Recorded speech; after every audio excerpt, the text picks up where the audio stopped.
Yan, magluluto tayo guys ng binisang pakbet. Yan. Mantika muna natin guys ang baboy para wala tayong mantikang ilalagay.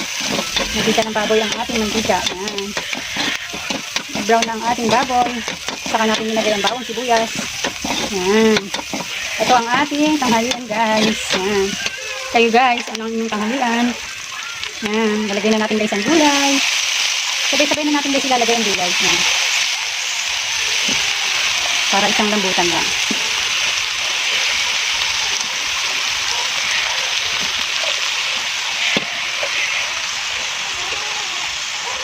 Ayan, pakbet tayo ngayon, gulay. Ayan. Pakainin natin ang gulay ang ating mga anak para malusog, hindi sakitin. Ayan. Magugulay tayo. Guys, lalagyan natin siya ng patis. Ayan, pampalasa. Ayan. Hindi na tayo maglalagay ng asin. Ayan.